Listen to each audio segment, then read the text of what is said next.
कि ये समय तूने हमें दिया है, फिर से एक बार हमें यहाँ पर इकट्ठा किया है ताकि हम तेरे वचन को सुने, तेरी वचन की रोटी को हम खाए, जिसके द्वारा हम बल पाए, तंदुरुस्त हो पाए और पिता तेरी इच्छा को हम जान पाए।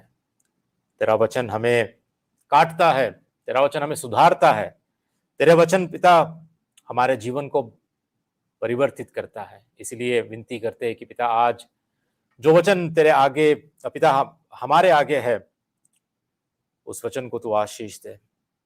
विश्वास योग्यता से तेरे वचन को बांटने में तू मेरी मदद और सहायता कर। ये मेरी बातें नहीं परंतु ये तेरी बातें हैं। इसीलिए पिता तो हमारी मदद कर कि सुनने के कान, ग्रहण करने वाला मन और अच्छी भूमि में बोए जैसे मन को तू हमें दे, ताकि पिता तेरे वचन को हम सतर्कता से सुने, समझे और पिता इसका पालन करें। केवल सुनने वाले नहीं परंतु वचन पर चलने वाले भी तो हमें बना। हम तेरा धन्यवाद करते हुए इस प्रार्थना विनती को यीशु मसीह के नाम से हम मांगते हैं परम पिता, आमीन। बैठ जाइए। जैसा कि आप स्क्रीन पे देख रहे हैं, आज का जो टॉपिक है आत्मिक सच्चाइयों की याद दिलाना, रिमाइंडिंग स्पिरिचुअल ट्रूथ्स। दूसरे पत्रस का पहले अध्याय का हम लोग 12 वचन से 15 वचन तक हम देखेंगे। जो वचन आप अभी तक हमने पढ़ा था उन्हीं वचनों को आगे आपके रखूंगा मैं और फिर से एक बार हम पढ़ेंगे, ठीक है। तो इन बातों को आप थोड़ा सा ध्यान दीजिए। यहाँ पर जो इस विषय है आज, आत्मिक सच्चाइयों की याद दिलाना, ठीक है। एक दूसरे को याद दिलाना या हम परमेश्वर के द्वारा या परमेश्वर के वचन के द्वारा, परमेश्वर के लोगों के द्वारा, परमेश्वर के प्रचारकों के द्वारा, वचन के प्रचारकों के द्वारा अपने आप को याद दिलाना, ठीक है। तो ये सारी बातों को आज हम देखने वाले हैं। इसका विषय क्या रहेगा मैं आपसे शेयर करने वाला हूं, लेकिन पहली बार हम वचन को पढ़ लेंगे, ठीक है। वचन ऐसा कहता है दूसरे पत्रस का 1:12 से 15, ठीक है। 12 वचन ऐसा कहता है, इसलिए यद्यपि तुम ये बातें जानते हो और जो सत्य वचन तुम्हें मिला है उसमें बने रहते हो, तो भी मैं तुम्हें इन बातों की सुधि दिलाने को सर्वदा तैयार रहूंगा। और मैं ये अपने लिए उचित समझता हूं कि जब तक मैं इस डेरे में हूं तब तक तुम्हें सुधि दिलाकर उभारता रहूं, क्योंकि ये जानता हूं कि मसीह के वचन के अनुसार मेरे डेरे के गिराए जाने का समय शीघ्र आने वाला है, जैसा कि हमारे प्रभु यीशु मसीह ने मुझ पर प्रकट किया है। इसलिए मैं ऐसा यत्न करूंगा कि मेरे संसार से जाने के बाद तुम इन सब बातों को सर्वदा स्मरण कर सको, ठीक है। तो पत्रस यहां पे क्या कह रहा है कि जो पहले 11 वचन तक हमने जो कुछ बातें सुनी है, ठीक है, उसके बाद अब पत्रस हमसे ये कहता है 12 पद से कि इसलिए यद्यपि तुम ये बातें जानते हो और जो सत्य वचन तुम्हें मिला है उसमें बने भी तुम रहते हो, फिर भी तो भी मैं तुम्हें इन बातों की सुधि या इन बातों की याद दिलाने का सर्वदा तैयार रहूंगा, ठीक है। इन सारी बातों को तुम्हें याद दिलाने को सर्वदा मैं तैयार रहूंगा। देखिए यहां पर याद दिलाने की बात हम कर रहे हैं, ठीक है। याद रखने की बात, याद दिलाने की बात हम कर रहे हैं। रिमाइंडिंग अबाउट स्पिरिचुअल ट्रूथ्स, उन आत्मिक सच्चाइयों की याद दिलाने की बात हम कर रहे हैं, ठीक है। तो यहां पर देखिए जो याद दिलाने की बात है जो पत्रस कर रहा है, इन 4 वचनों में उसने 3 बार कह दिया, 3 बार ये कहा कि याद दिलाने को मैं तैयार रहूं।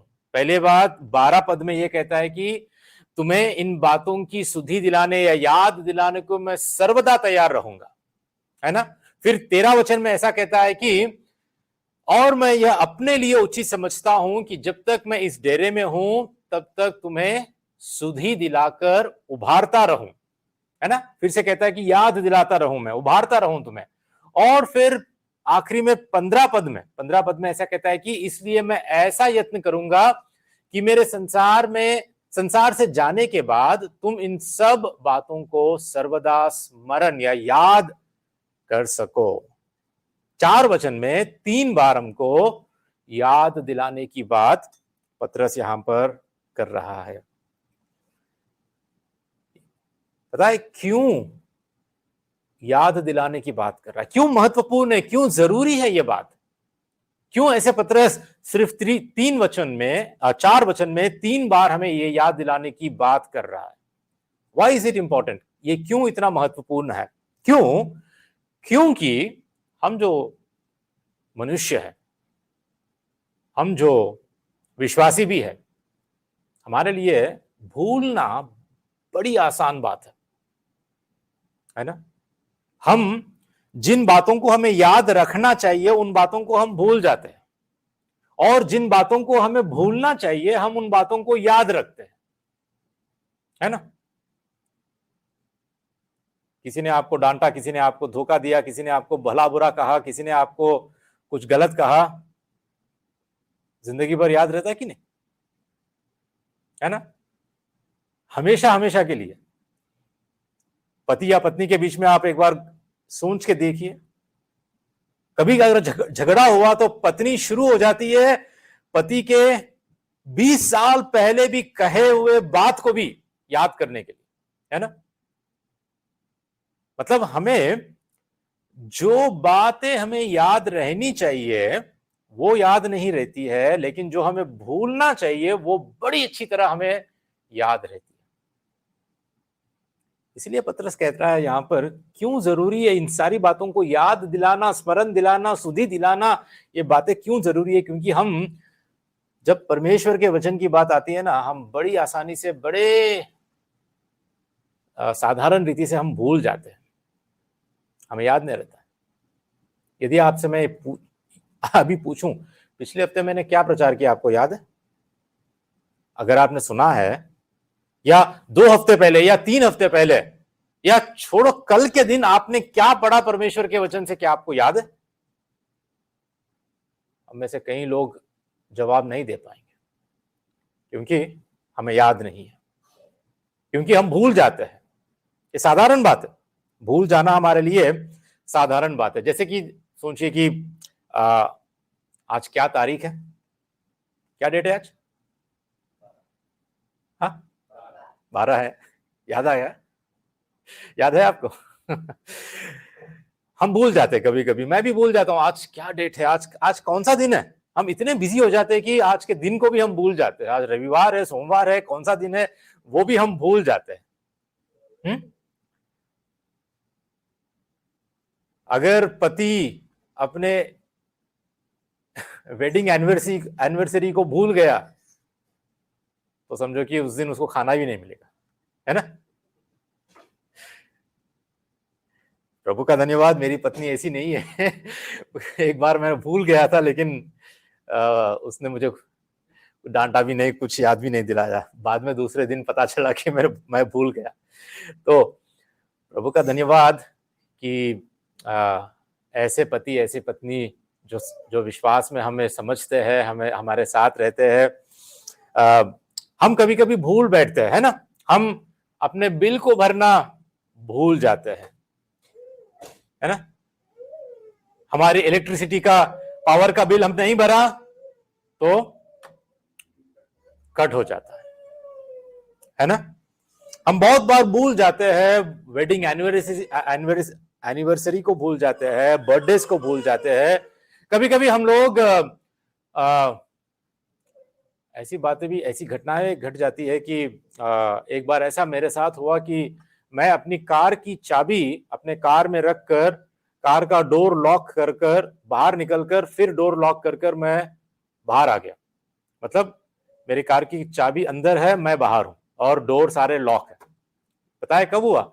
मैं एक बार जलान पापान गया था एक भाई से मिलने के लिए, सुसमाचार प्रचार करने वक्त, और मैं रोड पर, बीच रोड पर मैं गाड़ी खड़ा करके ऐसा लॉक करके मैं बाहर निकल गया। सारे डोर्स लॉक हो गए और मैं अंदर हो गया, और मेरे पास कोई डुप्लीकेट चाबी भी नहीं, भूल गया मैं। कि चाबी मेरे मुझे रखनी है या मेरे साथ रखनी है। मैं उस चाबी को वहीं पे इग्निशन पे मैं छोड़ दिया, और पता है कुछ नहीं कर पाया मैं। फिर इमरजेंसी सर्विस को बुलाना पड़ा, एक व्यक्ति आया, फिर उसने मेरे डोर को खोलने की कोशिश की, उसके अंदर रॉड फंसाकर फिर से उसने सक्सेसफुली किसी भी हाल उसने कुछ जुगाड़ किया और डोर को आखिर में वो खोल पाया। तो ऐसे कई सारे घटनाओं में हम लोग कई बार हम लोग भूल जाते हैं। ये नॉर्मल है, ये साधारण बात है। और जैसे जैसे हम अपनी उम्र बढ़ते रहती है ना, वैसे वैसे हम और भी भुलक्कड़ होते रहते हैं, हम बहुत सारे बातें भूलते रहते हैं। लेकिन कभी कभी भूलने का अंजाम बहुत खतरनाक भी हो सकता है, पता है। सोचिए कि आप किचन में काम कर रहे हो और जल्दबाजी में आपको जाना है, काम पे जाना है, और किचन का काम वहां पर आपने खाना बनाकर भूल गए गैस या चूल्हे को ऑफ करना, बंद करना, और निकल गया और घर पे कोई नहीं है। सोचिए क्या होगा, है ना। एक बार एक पत्नी ने ऐसे ही किया और मतलब घर को आग लग गई। प्रभु का धन्यवाद कि उस घर पे कोई नहीं था, लेकिन ऐसे हादसे हमारे साथ हो सकते हैं, ठीक है। कभी कभी भूलने का अंजाम खतरनाक हो सकता है और हम किसी बड़े हादसे के शिकार भी हम हो सकते हैं। जैसा कि जो आपको स्क्रीन पे दिख रहा है, ये जो एयरलाइन है ना, ये है चाइना की सीएमएन एयरलाइन, ठीक है। अब मैं इसको आपको क्यों बता रहा हूं यहां पर, क्योंकि 2007 में इस विमान ये विमान जब उड़ने ही वाला था, ठीक है, ये पैसेंजर्स को लेकर उड़ने ही वाला था ये विमान, जब ये जमीन पर था, ठीक है, जब ये जमीन पर था, तो ये विमान के आप देख रहे हैं यहां पर, जहां पर आपको ये कुछ लटकावा लग रहा है यहां पर, ठीक है। ये जो है, ये जो दो आप देख रहे हैं जहां पर मैंने अभी बताया आपको, इसको हम कहते हैं पिटोट ट्यूब्स, ठीक है। ये एक्चुअली सेंसर्स है, ये सेंसर्स है जहां पर ये आपका प्रेशर, टेम्परेचर, ये सब कुछ सेंस करते हैं। तो ये सेंसर्स अक्सर क्या होता है कि जब प्लेन लैंड करता है, पार्किंग करते हैं, तो इसको कवर किया जाता है, इन सेंसर्स को कवर कर देते हैं ताकि इसमें कुछ धूल, कचरा या और कुछ अंदर ना चली जाए, ठीक है, क्योंकि ये बहुत ही जरूरी सेंसर्स है। तो इसको यहां पर ऐसे कवर किया गया है, और टेक ऑफ होने के पहले जब हवा को जब इसको छोड़ देते हैं, ठीक है, टेक ऑफ होने के पहले इन कवर्स को निकाला जाता है। इन कवर्स को जरूर निकालना है, वरना ये सेंसर्स ब्लॉक हो जाएंगे। जब सेंसर्स ब्लॉक हो जाएंगे तो पायलट के पास जो इंस्ट्रूमेंट्स है, जो भी पायलट को जानकारी, इंपॉर्टेंट इंफॉर्मेशन चाहिए, वो सेंसर्स के द्वारा उसको नहीं मिलेगी। मतलब पायलट कौन सी स्पीड पे जा रहा है, कब उसको टेक ऑफ करना है, कब लैंड करना है, मतलब उसका प्रेशर, टेम्परेचर, वो सारे सेंसर्स जो भी होते हैं ना, वो सारी जानकारी अपने इंस्ट्रूमेंट्स पर पायलट को नहीं मिलेगी। तो हुआ क्या है, इस एयरलाइन को 2007 में ये जिम्मेदारी होती है, जो मेंटेनेंस करते हैं, जो सर्विसिंग करते हैं, वहां के जो लोग नीचे जो ग्राउंड पर होते हैं, उनकी जिम्मेदारी होती है कि इसको निकाले। लेकिन उस दिन क्या हुआ, 2007 में भूल गए इस कवर को, इन सेंसर्स के ऊपर जो कवर्स होते हैं, इस कवर्स को निकालना भूल गए। और इसी कारण पता है क्या हुआ, पायलट ने भी देखा नहीं। अक्सर पायलट भी देखता है, लेकिन पायलट ने भी देखा नहीं। प्लेन को रिलीज कर दिया टेक ऑफ के लिए, और जैसे टेक ऑफ के लिए प्लेन जा रही थी, वो उड़ान पकड़ने ही वाली थी, पायलट को पता चला कि कुछ उसके इंस्ट्रूमेंट्स काम नहीं कर रहे और सडनली एक का एक उसको टेक ऑफ को रोकना पड़ा। वो इतनी स्पीड से जा रहा था और सडनली उसको टेक ऑफ को अबॉर्ट करना पड़ा, टेक ऑफ को रोकना पड़ा। एक बड़े सबसे बड़े हादसा होते होते, एक बड़ी दुर्घटना होते होते बच गए उस दिन। सारे पैसेंजर्स बच गए, वरना पता नहीं क्या होता था। हाल ही में ऐसी एक घटना सिंगापुर के एक एयरलाइंस में भी हुई थी। सिंगापुर एयरलाइंस के एक जहाज में वो लोग भी भूल गए और दूसरे एयरक्राफ्ट में जहां पर एक व्यक्ति पेट्रोल भर रहा था, वो देखकर कहा कि ये तो भूल गए। तो फिर उसने तुरंत जब बताया तब उन्होंने फिर इसको निकाला। तो ऐसे ना कुछ ऐसे अंजाम खतरनाक हो सकते हैं और जो एक हादसे के शिकार हम हो सकते हैं जब हम कुछ ऐसी जरूरी बातें हम भूल जाते हैं। इसी प्रकार देखिए, कभी कभी ऐसा भी होता है, कुछ डॉक्टर्स सर्जरी करते वक्त ना, सर्जरी करने के बाद पेट में कैंची चाकू भूल जाते हैं, है ना। ऐसे ही पेशेंट को उठा देते हैं, खड़ा कर देते हैं और कहते हैं कि हो गया आपका सर्जरी, सब कुछ हो गया, लेकिन बाद में पता चलता है कि अंदर, पेट के अंदर अभी भी कुछ छोड़ दिया। बहुत खतरनाक, मतलब जान जा सकती है। कितने लोगों की जान भी गई है क्योंकि डॉक्टर्स ने भूल गए, सर्जन्स ने भूल गए। तो इसी प्रकार देखिए, इसी प्रकार आत्मिक चीजों में, आत्मिक बातों के मामले में भी यदि हम महत्वपूर्ण आत्मिक सत्यों को हम भूल जाते हैं तो इसका परिणाम हम किसी बड़े हादसे के शिकार हो सकते हैं। आत्मिक बातों के बारे में मैं कह रहा हूं, जो भले ही शारीरिक बातें इतनी जरूरी नहीं है जितनी आत्मिक बातें हैं। इसका अंजाम बहुत बुरा हो सकता है, इसका परिणाम बहुत बुरा हो सकता है। हम किसी ऐसे हादसे के शिकार हम हो सकते हैं जब आत्मिक बुनियादी बातें और सच्चाइयों को हम भूल जाते हैं।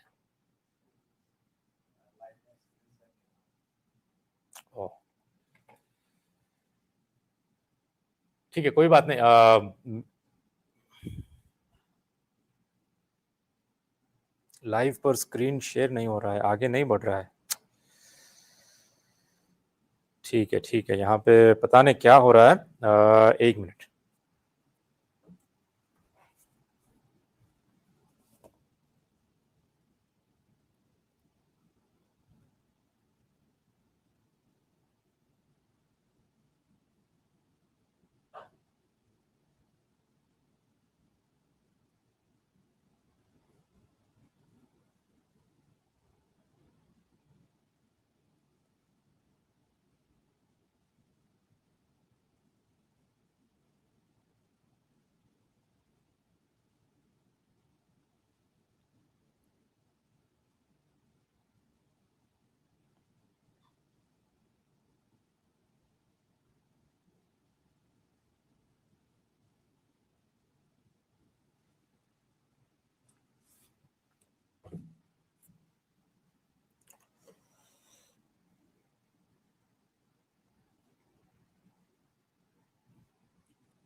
ठीक है, सॉरी, मुझे पता नहीं चला कि यहाँ पे कुछ प्रॉब्लम है।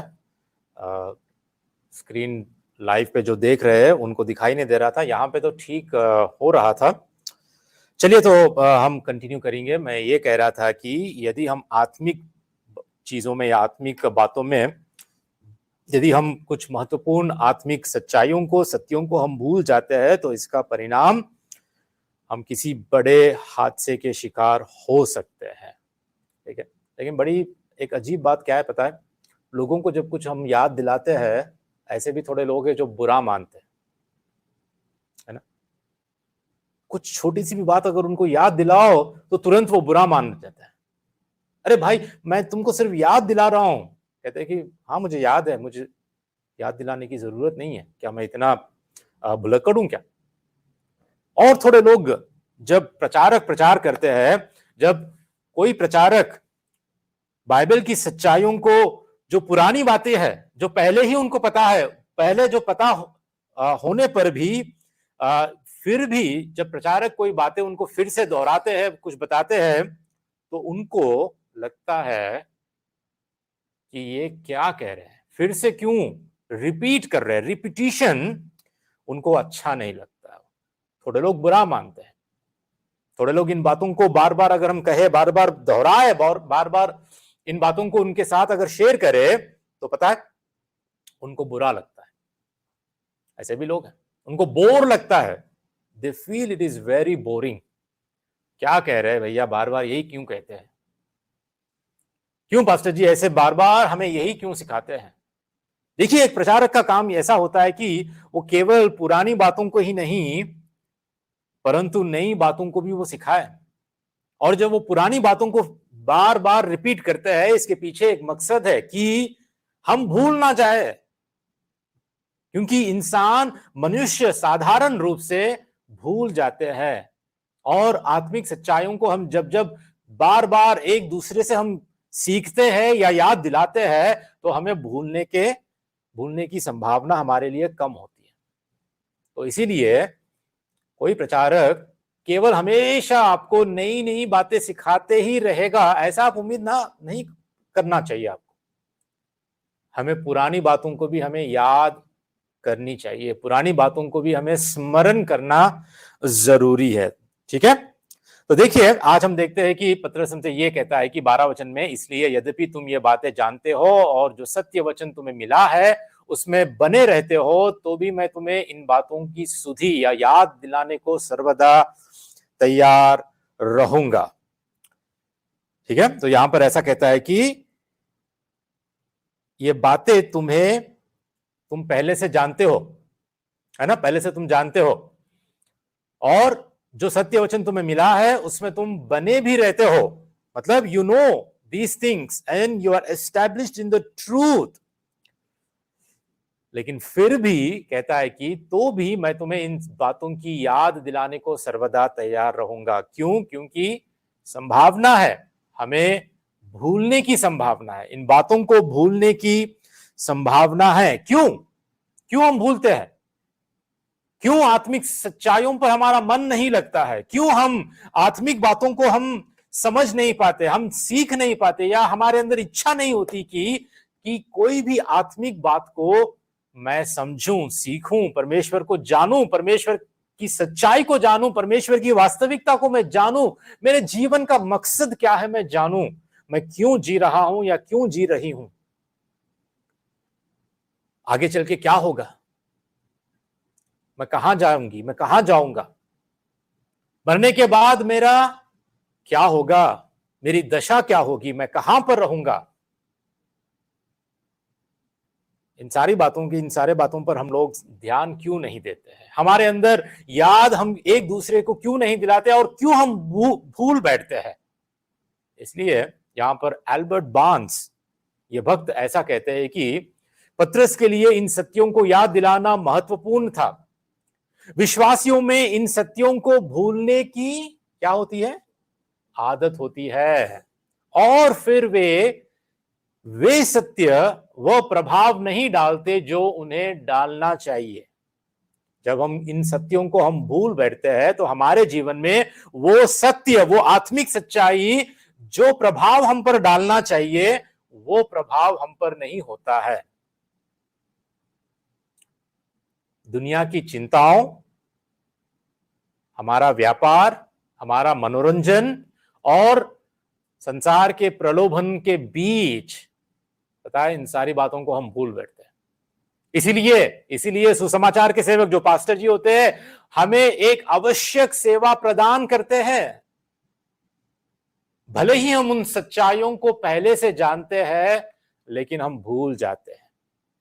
इसलिए हर रविवार को या हर वक्त जब भी मैं आपसे मिलता हूं या कोई भी आपसे मिलते हैं, पता है क्या होता है?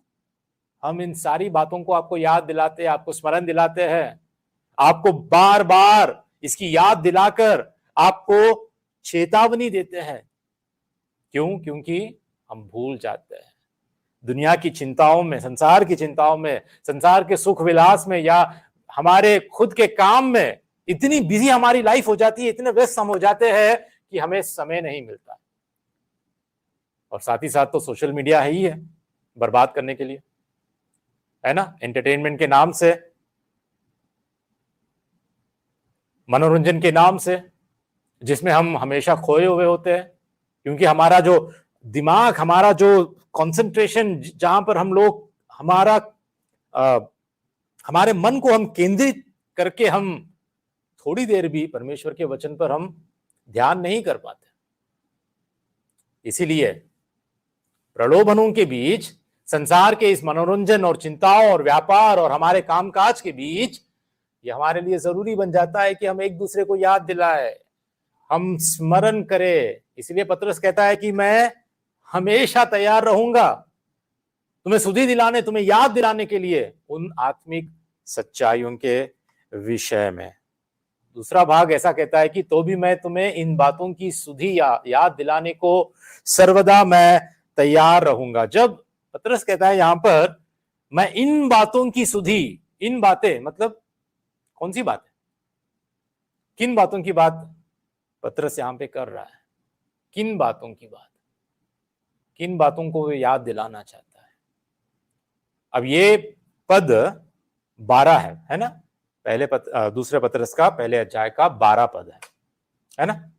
मतलब पतरस का कहने का मतलब जो कुछ 12 पद से पहले जितने भी पद है, पहले पतरस की पत्री भी, और ये सारे 12 पद के पहले जितने भी बातें पतरस ने की और जितने भी बातें बाद में की, उन सारी बातों को पतरस कह रहा है कि मैं याद दिलाने के लिए सर्वदा तैयार रहूंगा। उनमें से कुछ मुख्य बातों को मैं आपके आगे रखना चाहता हूं, ठीक है। सबसे पहली बात, पहले वचन में कहता है कि प्रेरितों जैसा ही विश्वास। हमने प्रेरितों जैसा पतरस का विश्वास, जैसे पौलुस का विश्वास, जैसे अन्य प्रेरितों का विश्वास जैसा था, यह मुख्य बात हमारे लिए यह है कि उनके जैसा ही विश्वास हमने पाया है, हमने प्राप्त किया है। अगर उन जैसा विश्वास हमारा नहीं होता, मैं कह रहा हूं आज के दिन हम उद्धार नहीं पाते। प्रेरितों के जैसा, पतरस कहता है हमारे जैसा ही विश्वास तुमने प्राप्त किया है। वही विश्वास सच्चा विश्वास है, वही विश्वास अंत तक खड़ा रह सकता है, वही विश्वास अंत तक हमें चला सकता है। दूसरी बात, जीवन और भक्ति के लिए आवश्यक सब कुछ हमने पाया है। और एक बड़ी आत्मिक सच्चाई है कि जीवन और इस भक्ति के लिए, हमारे जीवन जीने के लिए और भक्ति में बढ़ने के लिए परमेश्वर ने हमें जो भी आवश्यक है उसकी सामर्थ्य के द्वारा हमें सब कुछ दिया है, हमें सब कुछ दिया है, हमें कुछ कमी नहीं रखी है, परमेश्वर ने हमें सब कुछ दिया है। उसके बाद तीसरी बात, बहुमूल्य और बहुत ही बड़ी प्रतिज्ञाएं परमेश्वर ने हमको दी है। ऐसी ऐसी बड़ी प्रतिज्ञाएं परमेश्वर ने हमको दी है जिसके कारण हम उद्धार पाते हैं, जिसके कारण हम इस संसार के सड़ाहट से हम छुटकारा पाते हैं, जिसके कारण हम परमेश्वर की वास्तविकता को, सच्चाई को, वचन को हम समझ पाते हैं। ऐसे बहुमूल्य और बहुत ही बड़ी प्रतिज्ञाएं परमेश्वर ने हमको दी है। और जो 7 ईश्वरीय गुण है, जो पिछली बार मैंने बताया था आपको, जो 7 ईश्वरीय गुणों में जो प्रकट ईश्वरीय स्वभाव के हम आज कौन है, सहभागी हैं। और इस ईश्वरीय स्वभाव हमारे जीवन में कब प्रकट होता है? जब ये 7 ईश्वरीय गुण हमारे अंदर दिखते हैं, जिनमें हम विकास करते हैं, जिनमें हम वृद्धि करते जाते हैं, ठीक है। और फिर आखिरी में हम संसार के भ्रष्टाचार से बचाए गए हैं। जो सच्चा विश्वासी है, जिसने प्रेरितों जैसा विश्वास पाया है, जिसने ये जाना है कि मेरे जीवन और भक्ति के लिए यीशु मसीह का वचन मेरे लिए पर्याप्त है, जो कुछ मुझे आवश्यक है वो सब कुछ परमेश्वर ने मुझे दिया है उसके सामर्थ्य के द्वारा। उसने मुझे बहुत ही बहुमूल्य और बहुत ही बड़ी प्रतिज्ञाएं दी है, और ईश्वरीय गुणों में जब मैं वृद्धि करूंगा, जब मैं विकास करूंगा, जिसके द्वारा ईश्वरीय स्वभाव मेरे अंदर दिखाई देगा, जिसका सहभागी मैं हुआ हूं, तो मैं संसार के भ्रष्टाचार से मैं बचाया गया हूं। संसार के भ्रष्टाचार से मैं बचाया गया हूं। मैं कह रहा हूं ना, ऐसी जिंदगी, ऐसा जीवन एक सच्चे विश्वासी का जीवन होता है। ऐसा जीवन, तो ये हमारे लिए बहुत ही जरूरी है कि पतरस हमको किन बातों की याद दिला रहा है। ठीक है, आगे बढ़ते हैं। 13 वचन में, 13 वचन 13 पद ऐसा कहता है कि और मैं यह अपने लिए उचित समझता हूं। उचित मतलब सही। मैं अपने लिए उचित समझता हूं कि जब तक मैं इस डेरे में हूं तब तक तुम्हें सुधि या याद दिलाकर उभारता रहूं। अब यहां पर एक बात जो उचित बात है, इस उचित बात को ग्रीक में या यूनानी भाषा में डिकायोस कहते हैं। ठीक है, उचित या सही, इसका मतलब मूल भाषा में हम ये जानते हैं कि इसका उपयोग उस व्यक्ति का वर्णन करने के लिए किया जाता है। ध्यान से सुनिए, उचित या सही, डिकायोस, इस शब्द का उपयोग उस व्यक्ति का वर्णन करने के लिए किया जाता है जिसके सोचने और महसूस करने और कार्य करने का तरीका पूरी तरह परमेश्वर की इच्छा के अनुरूप या इच्छा के अनुसार होता है। तो यहां पर पतरस एक ऐसा व्यक्ति है, एक ऐसा प्रेरित है जिसके सोचने का तरीका, जिसके महसूस करने का तरीका, जिसके कार्य करने का तरीका परमेश्वर के वचन के अनुरूप, उसके वचन के अनुसार होता है। इसलिए पतरस कहता है कि अपने लिए मैं ये सही समझता हूं, मैं उचित समझता हूं। देखिए, पतरस यहां पर मनुष्यों को खुश करने की कोशिश नहीं करता। यहां वो मनुष्यों को खुश करने वाला प्रचारक नहीं था। वो मनुष्यों की भावनाओं को खुश करने वाला प्रचारक वो नहीं था। वो जो सही है वही करने वाला प्रचारक था। सिर्फ पतरस ही नहीं, बाइबल में जितने भी परमेश्वर के सच्चे प्रेरित थे, उन्होंने सभी ने, चाहे वो पतरस हो, चाहे वो पौलुस हो, चाहे वो यूहन्ना हो या और कोई अन्य प्रेरित क्यों ना हो, वो कभी भी मनुष्यों को खुश करने के लिए प्रचार नहीं करते थे। जैसे कि आज हम देखते हैं कई प्रचारों, जैसे कि हम देखते हैं कई कलीसियाओं में, कई सेविकाओं में, कई प्रचारक केवल मनुष्यों को खुश करने के लिए, मतलब वो जो सुनना चाहते हैं, उनके जो सुनने वाले हैं, जो वो सुनना चाहते हैं वही उनको बताते हैं। ये नहीं कि वचन क्या कहता है, वचन क्या उनको बताता है। ये हमारे लिए दुख की बात है कि आज ऐसे कई प्रचारक हैं जो पतरस जैसे नहीं है, जो ये नहीं समझते कि मैं यहां अपने लिए उचित समझता हूं, सही समझता हूं, जो सही है मैं उसको करूंगा, जो परमेश्वर की इच्छा के अनुसार है उसको आपको बताऊंगा, जो आपके उन्नति के लिए है उसको आपको बताऊंगा, चाहे आपको चोट भी क्यों ना पहुंचे, चाहे आपको बुरा भी क्यों ना लगे। मैं सच को सच कहूंगा, झूठ को झूठ कहूंगा। वचन अगर कहता है कि यह गलत है तो मैं उसको गलत ही कहूंगा। मैं अपनी बातों में चीनी डालकर मीठी मीठी बातें आपको नहीं बताऊंगा। जहां पर मुझे उत्साहित करना है मैं उत्साहित करूंगा, जहां पर मुझे ताड़ना देनी है, जहां पर मुझे फटकार लगाना है मैं लगाऊंगा, जहां पर मुझे सच को बताना है मैं वहां पर सच को बताकर ही रहूंगा। पतरस एक ऐसा प्रचारक था। काश हमारे बीच, हमारे समाज में, हमारे मसीह समाज में ऐसे प्रचारक ज्यादा से ज्यादा, अधिक से अधिक हम देख पाए। ठीक है, और फिर आगे चल के पतरस ये कहता है कि जब तक मैं इस डेरे में हूं, पता है क्या मतलब है इसका? किस डेरे की बात कर रहा है? हम हमारे घर पे शादी ब्याह कुछ होती है तो हम डेरा लगाते हैं ना, हाल ही में मरकुस भाई की शादी, आपके पास डेरा लगा है ना? पता है यहाँ पे किस डेरे की बात कर रहा है?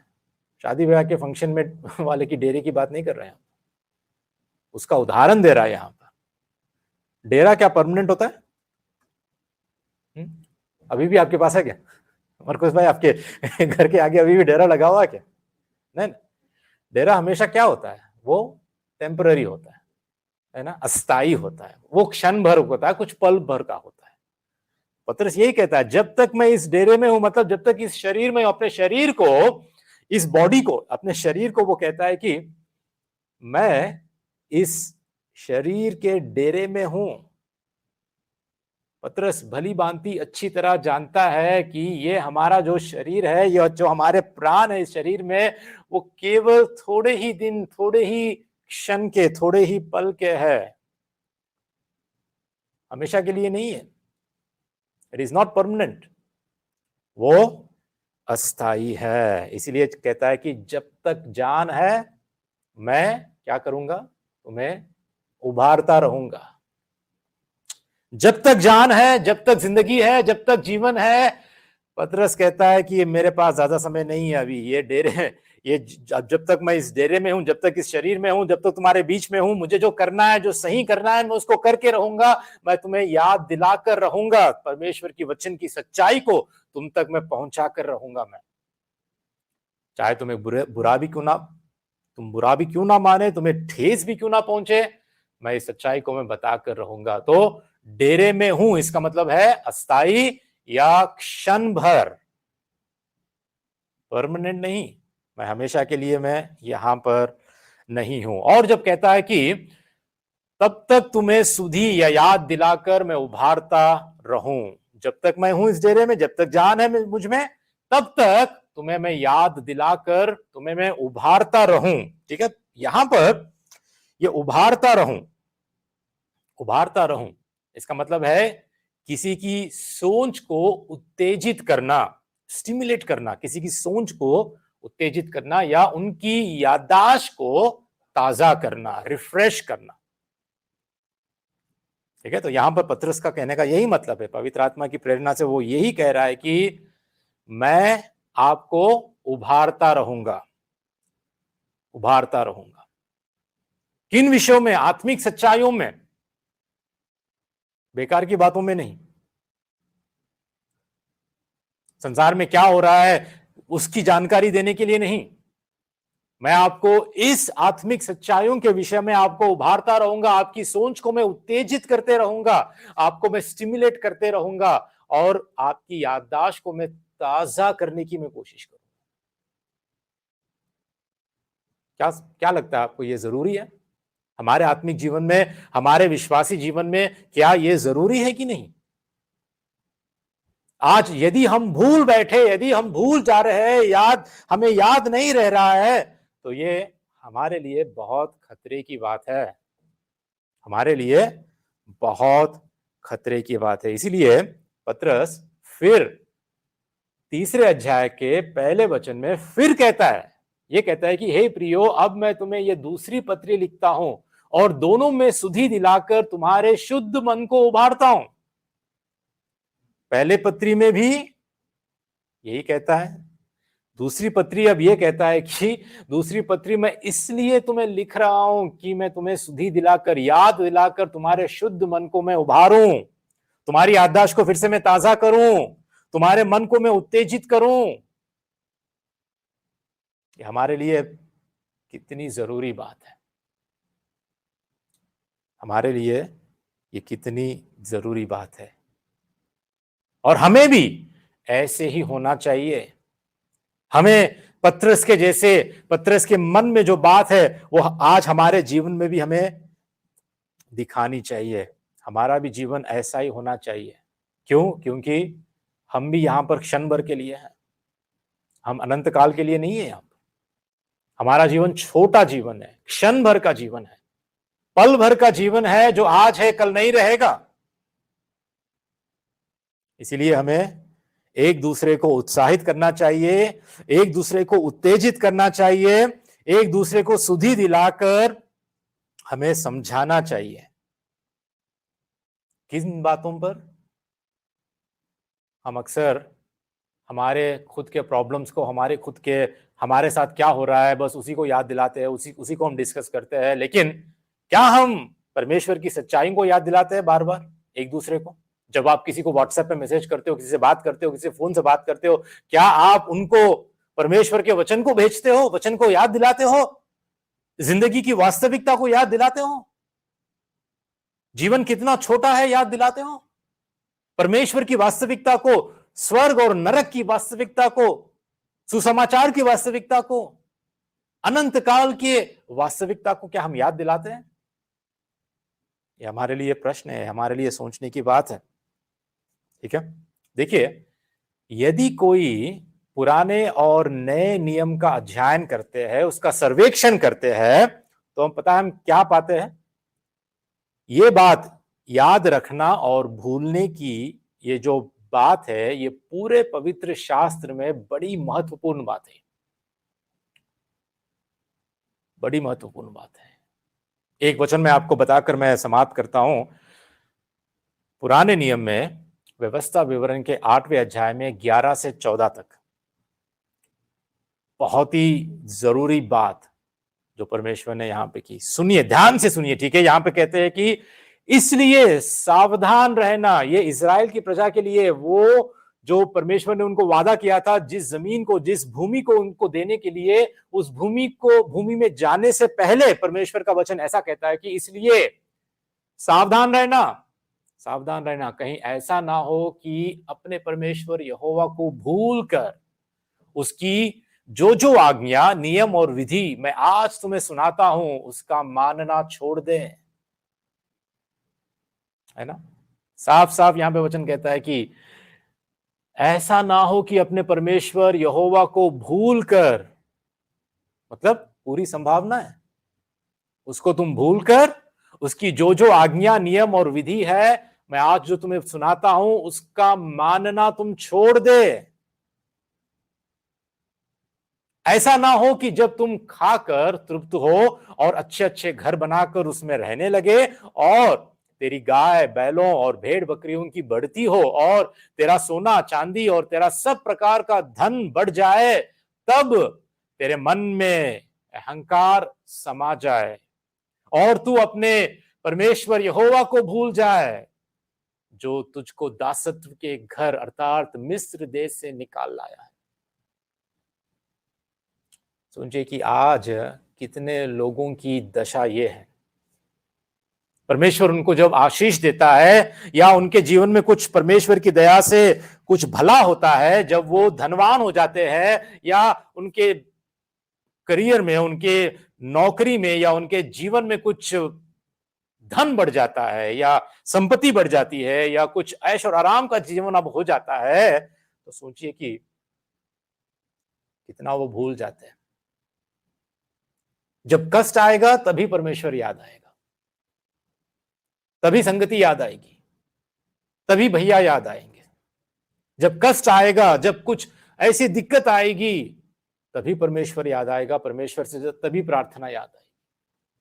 मैं कह रहा हूं ऐसे लोग सच्चे विश्वासी कभी हो ही नहीं सकते। जो यीशु से प्रेम करते हैं, जो परमेश्वर से प्रेम करते हैं, जो परमेश्वर के साथ सच्चा जीवन बिताते हैं, जो सच्चे विश्वासी है, उनके जीवन में हमेशा हम ये देखते हैं कि वो भूलते नहीं है, वो याद दिलाते रहते हैं अपने आप को और दूसरों को। परमेश्वर की आज्ञाओं का, उसके नियमों का, उनकी विधियों का अगर हम पालन नहीं कर रहे हैं, तो इसका मतलब यह है कि हमने परमेश्वर को हम भूल गए हैं। परमेश्वर अपने चुने हुए लोग, अपने उद्धार प्राप्त विश्वासियों को, अपने परिवार के सदस्यों को इन सारी चेतावनियों के द्वारा ही फिर से याद दिलाता है, ताकि वो अपने विश्वास में भटक ना जाए, ताकि वो फिर से परमेश्वर के साथ अपने विश्वासी जीवन में वो आगे बढ़े। तो आज सोचने की यह बात है, अपने आप को, अपने स्वयं को हमें परीक्षा करने की यह बात है कि हम किन बातों को हम भूल बैठे हैं, किन बातों को हम भूल बैठे हैं। क्या हम भूल गए कि परमेश्वर द्वारा हमें हमें बचाने से पहले हम कैसे थे, हम कौन थे, हमारी दशा क्या थी, क्या हम भूल बैठे? सोचिए एक बार, क्या हम भूल बैठे हैं कि हमें परमेश्वर के पास वापस लाने के लिए मसीह ने हमारे लिए क्या किया? क्या हम भूल गए? उस क्रूस को हम भूल गए? प्रभु यीशु मसीह के उस बलिदान को हम भूल गए, या उसके अपमानजनक मृत्यु को हम भूल गए? क्या हम भूल गए कि अब हम मसीह में कौन है और मसीह में हमारी पहचान क्या है आज के दिन? क्या हम भूल गए? क्या हम भूल गए कि हमारी रक्षा करने और हमारे जीवन को संभालने के लिए परमेश्वर आज तक हमारे जीवन में कितने उपकार किए, उसकी विश्वास योग्यता को क्या हम भूल गए? उसके द्वारा हम कितनी भलाई को हमने पाई है, कितने दिक्कतों में, कितने क्लेशों में परमेश्वर ने किस रीति से हमें संभाला है, किस रीति से परमेश्वर ने हमारी मदद की है। क्या हम उन बातों को हम भूल गए? क्या हम भूल गए कि यहां पर इस संसार में, इस धरती पर हम परदेसी हैं? कई सारे लोग भूल गए, वो सोचते हैं कि यहां पर हमारा परमानेंट, यहीं पर हम जीने वाले हैं। उनका जीवन ऐसा होता है। क्या हम भूल गए कि ये जो हमारा जीवन है, इस जीवन के द्वारा हमें परमेश्वर की महिमा करने के लिए परमेश्वर ने हमें बचाया है, हमें उद्धार दिया है, क्योंकि हम हमारे जीवन के द्वारा उसकी महिमा करें, उसके लिए हम जीवन जिए। क्या हम भूल गए कि हमारा अनंत निवास, हमारा अनंत घर स्वर्ग में है, हमें उसकी ओर देखना है? क्या हम भूल गए इन सारी बातों को?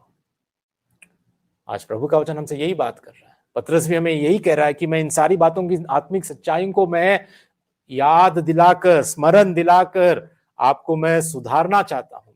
आपको बार बार याद दिलाने के लिए मैं तैयार रहता हूं। ठीक है, आज का भाग पहला भाग था। अगले हफ्ते प्रभु की इच्छा हो तो हम दूसरा भाग देखेंगे। दूसरे जो 14 और 15 वचन में वचन क्या कहता है, और भी कई सारी बातें जो हमें सीखनी चाहिए, वो अगले हफ्ते फिर प्रभु की इच्छा तो हम फिर देखेंगे। लेकिन इन सारी बातों के लिए हम अपने आप को जांचेंगे, परखेंगे कि आज हम क्या हमारे परमेश्वर को हम भूल बैठे? क्या हम उसकी आज्ञाओं का पालन कर रहे हैं? जिंदगी की वास्तविकता, परमेश्वर की वास्तविकता, अनंत काल की वास्तविकता, सुसमाचार की वास्तविकता, क्या इन सारी बातों को हम भूल बैठे हैं? चलिए हम लोग प्रार्थना करके समाप्त करेंगे। सारे लोग खड़े हो जाएंगे एक बार।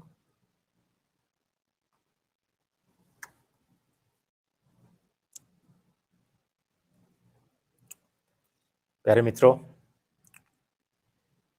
यहाँ पर जो है और जो ऑनलाइन देख रहे हैं, प्रभु का वचन कहता है सावधान रहो, सावधान रहना। कहीं ऐसा ना हो कि अपने परमेश्वर यहोवा को भूलकर उसकी जो जो आज्ञा, नियम और विधियों को तुम ना माने।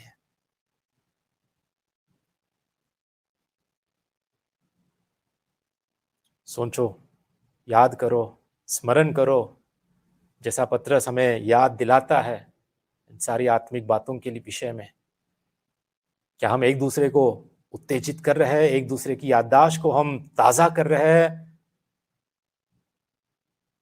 ये एक दूसरे को हम याद दिला रहे हैं कि परमेश्वर का वचन क्या कहता है? यदि नहीं तो हम पश्चाताप करें, मन फिराए, अपने आप को जांच ले, परख ले और प्रभु के आगे हम माफी मांगे और उस सच्चाई पर हम आगे बढ़े। प्यारे पिता, हम तेरा धन्यवाद करते हैं आज के इस वचन के लिए, जो हमें याद दिलाता है, जो हमें स्मरण दिलाता है कि हमें भूलना नहीं चाहिए। हम ऐसे कोई हादसे के शिकार नहीं बनना चाहते पिता, जहां पर हमें नुकसान उठाना पड़े, जहां पर आत्मिक रूप से पिता हम धोखा खा ले। हमारी मदद कर कि हम खुद को याद दिलाए और दूसरों को भी याद दिलाए इन सारे आत्मिक सच्चाइयों के विषय में। हमारे सारे भाई बहनों पर तू दया कर, हमारी मदद और सहायता कर। सबको हम तेरे हाथों को अर्पित करते हुए इस प्रार्थना विनती को प्रभु यीशु मसीह के नाम से हम मांगते हैं परमपिता, आमीन। जय मसीह की। सभी